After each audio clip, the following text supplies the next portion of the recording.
Welcome back to Two Chord Camp Songs for Ukulele. My name is M. Ryan Taylor. Today we will be tackling an Austrian went yodeling. This is a cumulative song. Before we do our run through, I just want to say a little bit about that. So the first verse, where it says cumulative right there with sh, sh, right? So we have sh, sh, but then on the second verse, the thing that you would put there is for pant, pant, and then you would do the sh, sh, right? So sh, sh, and then on the third verse, you'd do moo, moo, sh, sh, and then on the fourth verse, you got beep, beep, moo, moo, sh, sh. And then on the fifth verse, you have beep, beep, moo, moo, sh, sh. So it's cumulative, much in the same way, that famous cumulative song for Christmas, the 12 Days of Christmas, of course. All right, so this, each verse you add a little bit to that, and that adds a little bit to the fun. Now, if you were singing this without playing, you actually can have different actions that go with each of those little cumulative sections, right? And everybody has to remember to do them. But those that playing don't have to do that. So if you're playing the ukulele and singing at the same time, you can tell people the actions ahead of time, and then let them worry about it, right? But we do have to remember each verse in cumulative form. So there are 5 verses here. We're going to go through all 5 verses, and hopefully I won't mess up too much on this one. I always have a hard time with cumulative songs. This is in the key of F. Our first chord is an F. Our opening note is an A, which would be our open first string. Okay. And we have a pickup of 1 beat. So we get 1, 2, O, and Austrian, right? Okay. So here we go. 1, 2. Oh, an Austrian went yodeling on a mountain so high, when along came an avalanche, interrupting his cry. Yole, yole, yole, shh, shh, yole, yole, shh, shh, yole, yole, shh, shh, yole, yole. Oh, an Austrian went yodeling on a mountain so high, when along came a Saint Bernard, interrupting his cry. Yole, yole, yole, shh, shh, yole, yole, shh, shh, yole, yole, shh, shh, yole. Oh, an Austrian went yodeling on a mountain so high, when along came a Jersey cow, interrupting his cry. Yole, yole, yole, moo, moo, shh, shh, yole, yole, moo, moo, shh, shh, yole, yole, moo, moo, shh, shh, yole, yole. Oh, an Austrian went yodeling on a mountain so high, when along came a Marcian, interrupting his cry. Yole, yole, yole, beep, beep, moo, moo, shh, shh, yole, yole, beep, beep, moo, moo, shh, shh, yole, yole, beep, beep, moo, moo, shh, shh, yole, yole. Austrian went yodeling on a mountain so high, when along came a pretty girl, interrupting his cry. Yodeling,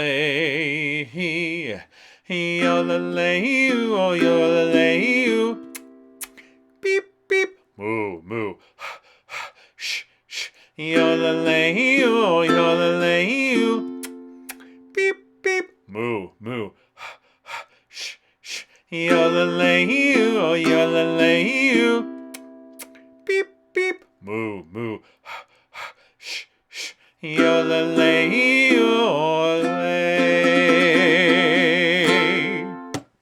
All right. So there you go. An Austrian went yodeling. It's pretty hard not to smile when you're doing that one.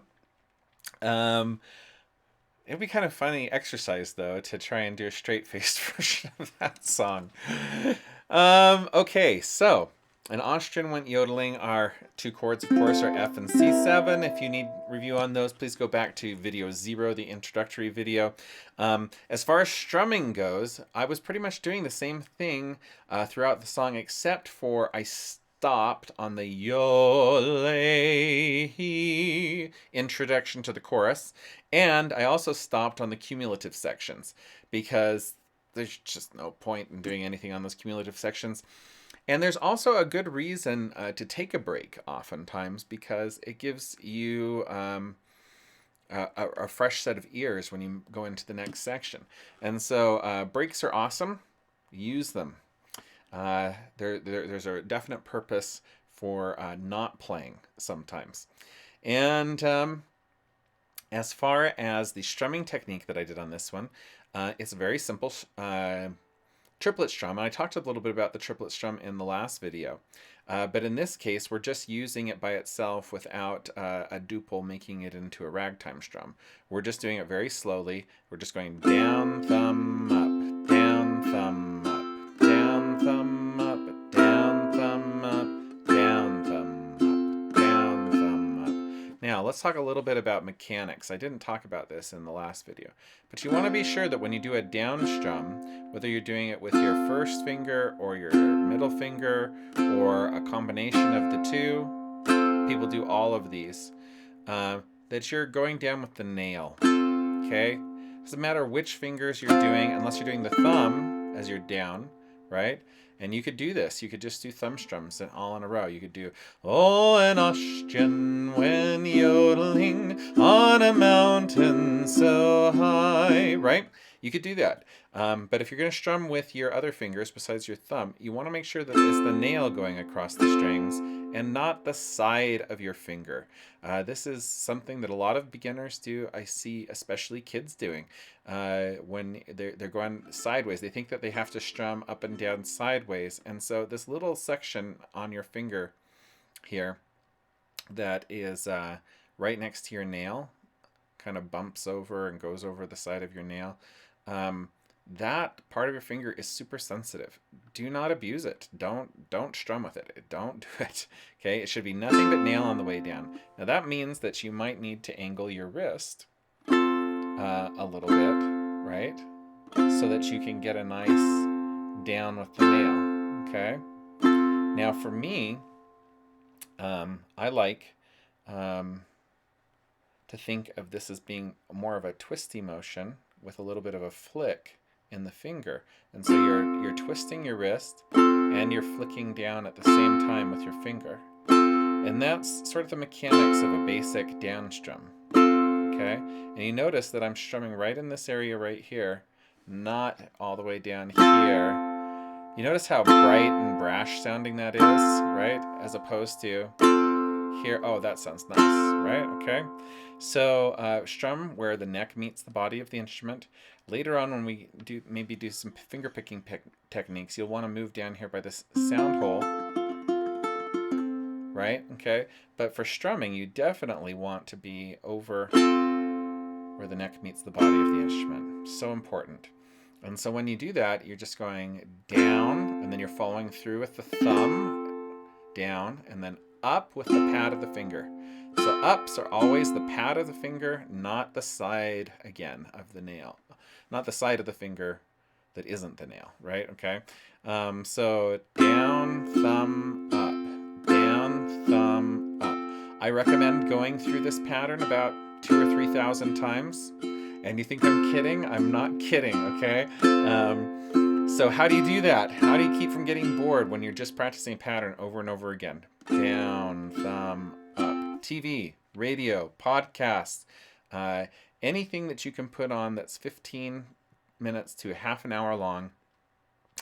You don't want to do stuff that's short, like short little 5-minute YouTube videos, because you're going to be constantly distracted by ads and switching videos and all that kind of stuff. No, it's got to be something with a little bit of length to it. So either turn on the radio, put on a podcast, watch a television show of some kind, watch your favorite cartoon, whatever it is, okay? 15 minutes to half an hour, and you can just do that technique over and over again. I call it TV time, but it doesn't have to be TV, right? So down, thumb, up, down, thumb, up.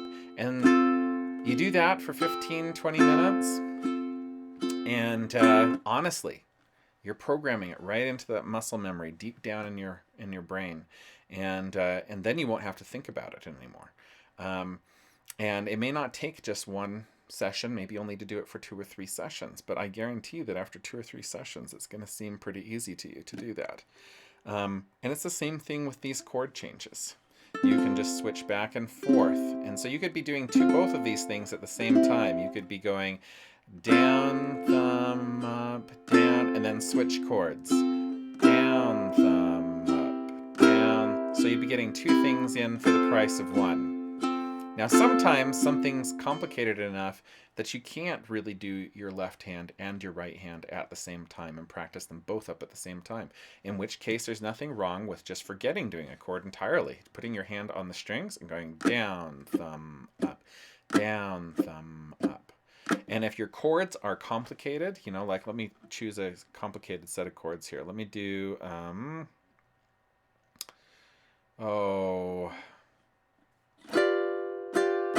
we do F7 and B flat, B flat 7. Okay, so F7 and B flat 7. Now, if you're practicing with these for the first time, you're not going to be going that fast, right? So you're going to go F7, and then you're going to very carefully put your fingers into the next position and do that one. And I recommend that when you're doing complicated stuff that you keep your right hand to a minimum and just use thumb strums so that you can get a feel for the chords and really concentrate on getting those good and straight. All right, so that's about it for an Austrian yodeling. We got that triplet strum. Oh, an Austrian went yodeling on a mountain so high. And then you've got the cumulative part of the song, which is a lot of fun. So this is a good one to teach to people and really, really sing around a campfire. So I hope you enjoyed that. Next time, we're going to be doing a parody of Oh My Darling Clementine, which is called Frankenstein. I found this years and years ago when I was putting this book together, and I think it's hilarious. Of course, you can always do Clementine instead. It's going to be the exact same melody, exact same chords, exact same type of strumming patterns and things like that. But we're going to do the Frankenstein version just because I think it's hilarious. All right, so peace, love, ukulele. We'll see you next time. I hope you have a wonderful day.